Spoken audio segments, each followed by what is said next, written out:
തിരുവനന്തപുരം കോർപ്പറേഷനിലെ BJP. Councillor Thirumala അനിലിന്റെ ആത്മഹത്യയിൽ അന്വേഷണ സംഘം കുടുംബത്തിന്റെ മൊഴിയെടുത്തു. കുടുംബം കൂടുതൽ കാര്യങ്ങൾ തുറന്നു പറയുന്നില്ലെന്ന് പോലീസ്. കുടുംബത്തിന്റെ മൊഴി വീണ്ടും എടുക്കും. തിരുമല അനിലിന്റെ മരണാനന്തര ചടങ്ങുകൾ കഴിഞ്ഞതിന് പിന്നാലെയായിരുന്നു കുടുംബത്തിന്റെ മൊഴിയെടുക്കാനുള്ള അന്വേഷണ സംഘത്തിന്റെ തീരുമാനം. രാവിലെ 10 മണിയോടെ വീട്ടിലെത്തിയ അന്വേഷണ സംഘം 1 മണിക്കൂറിലേറെ കുടുംബവുമായി സംസാരിച്ചു. അനിലിന്റെ ആത്മഹത്യക്ക് പിന്നാലെ ഉയർന്നു വന്ന എല്ലാ ആരോപണങ്ങളും അന്വേഷണ സംഘം കുടുംബത്തോട് ചോദിച്ചു. പക്ഷേ ഇതിനൊന്നും കുടുംബം കൃത്യമായ മറുപടി പറഞ്ഞില്ലെന്നാണ് സൂചന.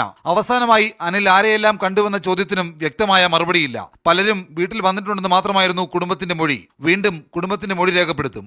നിലവിൽ ഒന്നും പറയാറായിട്ടില്ല എന്ന് അന്വേഷണ ഉദ്യോഗസ്ഥനും പ്രതികരിച്ചു. ഒന്നും ആയില്ല.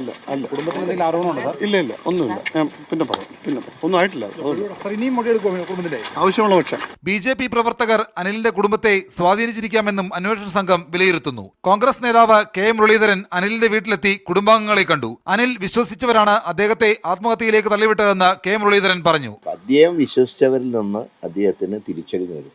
പാർട്ടി പറഞ്ഞവർക്കൊക്കെ അദ്ദേഹം ലോൺ കൊടുക്കും.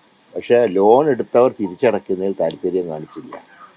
ശിപാർശ ചെയ്തവരും കൈയൊഴിഞ്ഞപ്പോഴാണ് അദ്ദേഹം തന്റെ ജീവിതം അവസാനിപ്പിച്ചത്. അനിൽ പ്രവർത്തിച്ചിരുന്ന സഹകരണ സ്ഥാപനവുമായി ബന്ധപ്പെട്ട വിവരങ്ങൾ പോലീസ് നേരത്തെ ശേഖരിച്ചിരുന്നു. മീഡിയ 1 തിരുവനന്തപുരം.